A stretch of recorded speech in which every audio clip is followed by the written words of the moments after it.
کول gasification Pakistan میں ہوگی.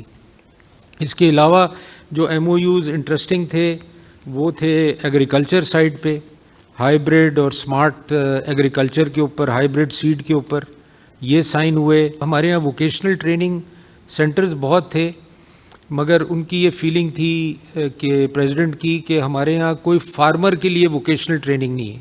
مطلب عام جو آپ کا ہاری ہے یا فارمر ہے اس کے لیے کوئی ووکیشنل ٹریننگ نہیں ہے.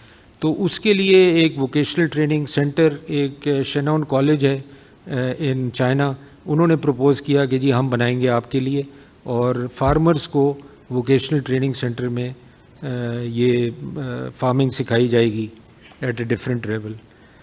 دوسرا ہائی اسپیڈ ٹرین کا آپ کو بتایا، تو اس کے اوپر ابھی ہماری ڈسکشن چل رہی ہے، گورنمنٹ کی بھی ڈسکشن چل رہی ہے، اور پوری کوشش ہے کہ ہائی اسپیڈ ٹرین پاکستان میں لائی جائے. پرائم منسٹر کی بھی ڈیزائر ہے اور پریزیڈنٹ کی بھی ڈیزائر ہے کہ ہائی اسپیڈ ٹرین کو انٹروڈیوس کیا جائے. اس ٹائپ کے ایم او یوز جنرلی ہوئے. لائف سٹاک کا پاکستان میں بہت بڑا مسئلہ ہے کہ ہمارا کوئی بھی اینیمل کی ٹریسنگ نہیں ہے.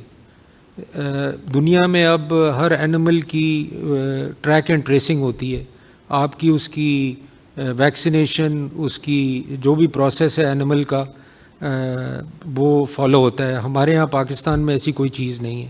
تو یہ کمپنی ہے جس نے ایم او یو سائن کیا ود سندھ گورنمنٹ، اور یہ ان کے ساتھ بات چیت میں پہلے سے تھے، اور انہوں نے نیکسٹ منتھ وہ بھی آئیں گے اور یہ پروسیس شروع ہوگا.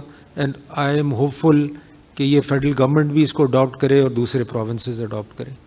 یہ سارے ایم او یوز انشاءاللہ کوشش ہوگی کہ ہمارے یہ ایگریمنٹ میں بدلیں. چائنا میں تو یہ حال ہے کہ ویسٹ ہی ختم ہو گیا ہے، ان کے پاس ویسٹ ہی نہیں ہے ریسائیکل کرنے کے لیے، وہ اس ایکسٹینٹ پہ چلے گئے. تو یہ ایک کمپنی ہے جو ایک ریسائیکلنگ پروجیکٹ، انہوں نے بھی ایم او یو سائن کیا، وہ کراچی میں شروع کریں گے، اور specifically they will concentrate on used tyres in Pakistan, کیونکہ ہمارے سارے یوز ٹائرز جو ہیں وہ اسکریپ میں پھینکے جاتے ہیں، اس کا کوئی یوٹیلیٹی نہیں ہوتی. وہ اور ویسٹ کو وہ ریسائیکل کریں گے، اور انشاءاللہ we'll be able to recycle the waste in starting at Karachi.